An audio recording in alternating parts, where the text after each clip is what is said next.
বন্ধুরা, রাজস্থান ও কলকাতা ম্যাচে বৃষ্টির জয়, রাজস্থানকে খেলতে হবে এলিমিনেটর। বন্ধুরা, আপনারা যদি দেখতে চান বৃষ্টির কারণে ম্যাচ ভেস্তে যায়, রাজস্থানের কি ক্ষতি হলো, তাহলে ভিডিওটি লাস্ট অবধি দেখতে হবে। চ্যানেলকে সাবস্ক্রাইব করতে হবে, লাইক দিতে হবে এবং নোটিফিকেশন বেল আইকন দাবাতে হবে। বন্ধুরা, গুয়াহাটিতে বৃষ্টির কারণে পরিত্যক্ত হয়েছে রাজস্থান রয়্যাল ও কলকাতা নাইট রাইডার্সের ম্যাচটি। ফলে শীর্ষে 2 থেকে কলকাতার সঙ্গে লিগ শেষ করলো সানরাইজার্স হায়দ্রাবাদ।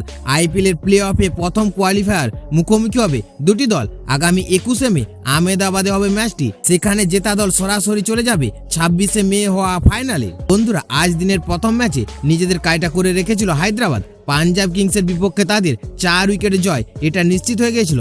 শীর্ষে 2-এ যেতে কলকাতার বিপক্ষে জিততে হবে রাজস্থানকে, কিন্তু বৃষ্টির কারণে ম্যাচটি মাঠেই গড়াতে পারেনি।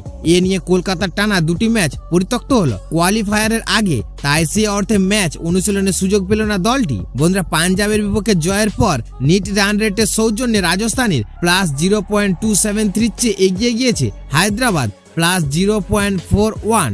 14 ম্যাচে তাদের পয়েন্ট 17। অন্যদিকে রাজস্থানের পয়েন্ট ছিল 16। ফলে পরিত্যক্ত ম্যাচে 1 পয়েন্ট পেল।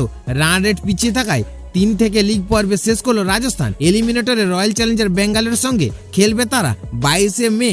ম্যাচটি আহমেদাবাদে।